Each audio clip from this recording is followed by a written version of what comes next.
नमस्कार, मैं हूं आपके साथ पलक शर्मा। आइए नजर डालते हैं फटाफट खबरों की ओर। पांचवें चरण के मतदान से पहले कांग्रेस सांसद अधीर रंजन चौधरी ने देश में कांग्रेस और इंडी गठबंधन की सरकार बनने का दावा किया। उन्होंने बताया कि उनकी मांग राहुल गांधी को प्रधानमंत्री बनाना है। इसके साथ कांग्रेस नेता ने पश्चिम बंगाल की मुख्यमंत्री ममता बनर्जी पर भी जमकर निशाना साधा। अधीर रंजन ने ममता बनर्जी पर गठबंधन से भागने का आरोप लगाया। राष्ट्रीय महिला आयोग ने दिल्ली के मुख्यमंत्री अरविंद केजरीवाल के पूर्व निजी सचिव विभव कुमार को शुक्रवार को पेश होने के लिए कहा। महिला आयोग ने मालीवाल के उस मीडिया पोस्ट का स्वतः संज्ञान लिया जिसमें उन्होंने दावा किया है कि वह विभव के मुख्यमंत्री के आवास पर उनके साथ बदसलूकी की।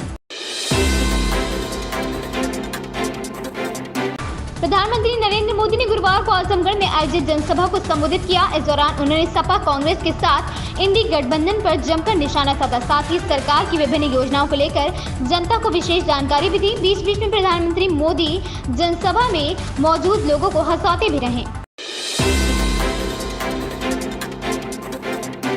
पूर्व केंद्रीय मंत्री व सुल्तानपुर से भाजपा की उम्मीदवार मेनका गांधी ने कहा कि चुनाव में विपक्ष की चुनौती तो है, पर जनता भाजपा के काम पर वोट करेगी। उन्होंने कहा कि जनता जो भी निर्णय लेगी वो सही होगा। उन्होंने कहा कि क्षेत्र में राम मंदिर कोई मुद्दा नहीं है, ये जनता के दिलों में है।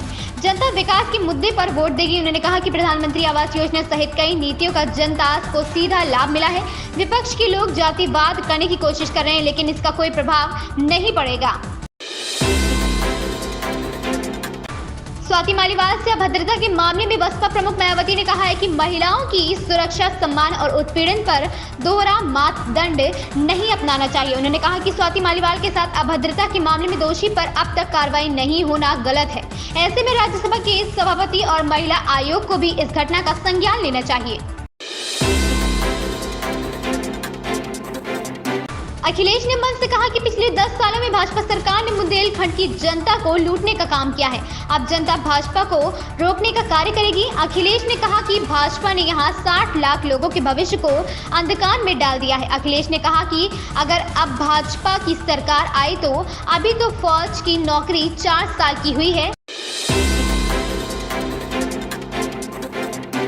जम्मू कश्मीर नेशनल कॉन्फ्रेंस के उपाध्यक्ष अमर अब्दुल्ला ने कहा कि आप लोगों को ये अजीब नहीं लगता है कि जहां उनका भाजपा कोई उम्मीदवार नहीं है, जहां के चुनाव नहीं लड़ रहे हैं, वहां वे अमित शाह चुनावी अभियान छोड़कर 2 दिन के लिए आ रहे हैं। शायद ये इस बात का नतीजा है कि वे जान गए हैं कि श्रीनगर की सीट आगा रहुल्ला जीत गए हैं। नेशनल कॉन्फ्रेंस के नेता अमर अब्दुल्ला ने कहा है कि केंद्र को जमात-ए-इस्लामी पर से प्रतिबंध हटा देना चाहिए ताकि संगठन जम्मू कश्मीर के विधानसभा चुनाव में हिस्सा ले सके।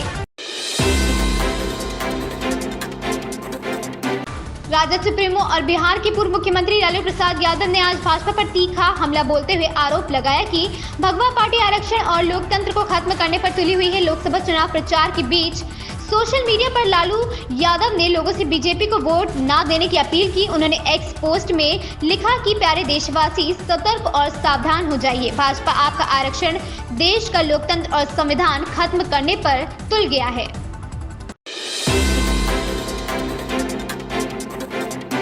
भीषण गर्मी के साथ लू के थपेड़ों ने लोगों का बुरा हाल कर दिया है। आग उगल रहे सूरज और लू के थपेड़ों के कारण बदन झुलस रहा है। बुधवार को जिले का अधिकतम तापमान 41 डिग्री सेल्सियस और न्यूनतम तापमान 26 डिग्री सेल्सियस रहा। दोपहर में सड़कों पर सन्नाटा पड़सा रहा। नगर के बाजारों में भी लोगों को सुबह से और शाम को खरीदारी के लिए पहुंच रहे हैं। मई का आधा महीना बीत चुका है, अब गर्मी लोगों को परेशान करने लगी है। मौसम विभाग ने तापमान लगातार ऊपर की ओर चढ़ने की संभावना भी जताई है। मंगलवार को 77वें कांस फिल्म फेस्टिवल की शुरुआत हुई। ऐश्वर्या राय बच्चन अपनी बेटी आराध्या के साथ कांस के लिए रवाना हुई। बीती रात ऐश्वर्या को बेटी के साथ मुंबई एयरपोर्ट पर देखा गया। ऐश्वर्या के हाथ में प्लास्टर देख सोशल मीडिया पर उनके फैंस दुखी हो रहे हैं और दुख जाहिर कर रहे हैं। उनके दाएं हाथ में आर्म स्लिंग बंधी हुई थी।